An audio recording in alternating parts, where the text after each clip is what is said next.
Everybody, welcome to the Mardi Gras, actually day before Mardi Gras edition of Monday Musings. As you can see, got my Mardi Gras beads on. We had a Mardi Gras themed staff lunch today to get us all in the mood. So hopefully you have some nice treats planned for yourselves today and tomorrow before we jump into the wonderful season of Lent. I wanted to say thank you to those of you who participated this weekend in the annual Catholic Appeal of the diocese. We got a nice turnout of envelopes in the collection, so thank you for that. Thank you to those of you who took an envelope home, and we'll bring that either back next weekend or mail it to the diocese. As you heard in the video, for those of you who were there, it does so much good. So when we can band together, and even small donations can make a big impact for people. So thank you for that. And actually, speaking of collections, we normally do not take a collection up on Ash Wednesday.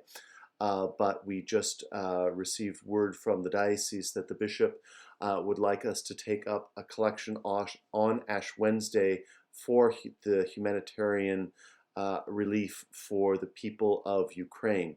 I presume it will be through Caritas International, that is the international relief agency for the church. So we will be taking up a collection on Ash Wednesday. And all the funds that are collected on Ash Wednesday will go toward humanitarian relief for the people in Ukraine. So thank you in advance for your generosity to that appeal as well. And of course, that's something that we didn't plan, but we need to respond to our brothers and sisters who need our help. As we enter into Lent, there's certainly so much that we can offer our prayers and our sacrifices, not just our monetary sacrifices, but our sacrifices of prayer and other penance, perhaps extra fasting. Many of us give up things for Lent: chocolate, desserts, processed sugar, alcohol.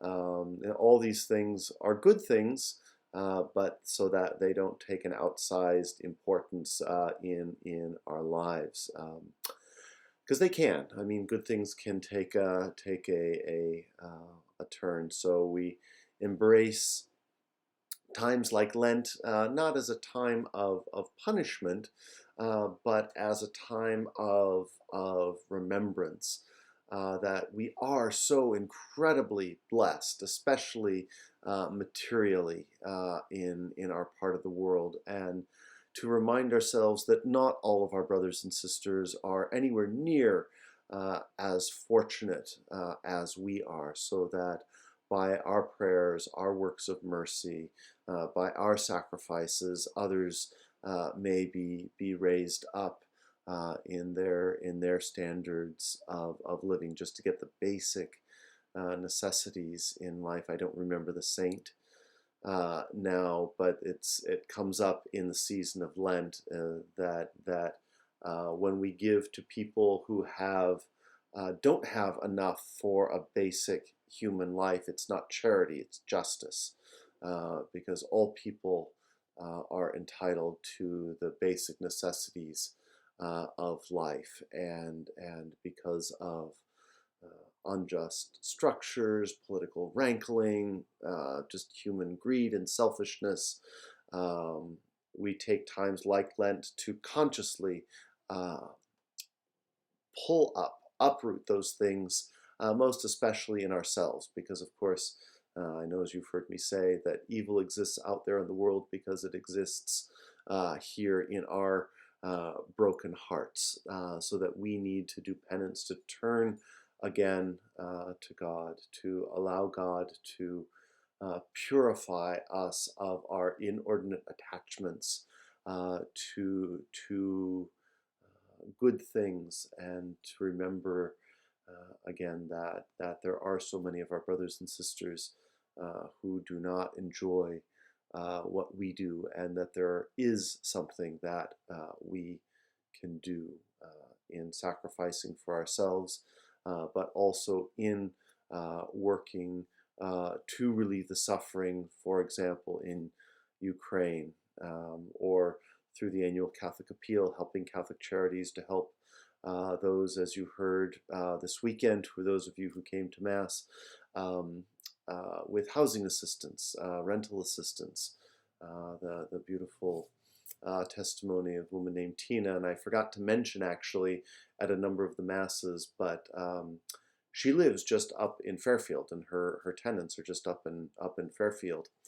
And the woman that you heard talk about being the hands of God, she's a parishioner over at St. Basil's. So, very local to us. The annual Catholic Appeal this year, very local to us here in Solano County, and to Benicia. But again, it's an opportunity to, again, to be grateful for the things that we've been given, material, spiritual, and to share them as we are able with our brothers and sisters in need, and to ask God to purify our hearts, our minds, so that we may be supple instruments in His hand for dismantling those unjust and sinful structures that exist in our nation and in our world. So, as always, lots to pray for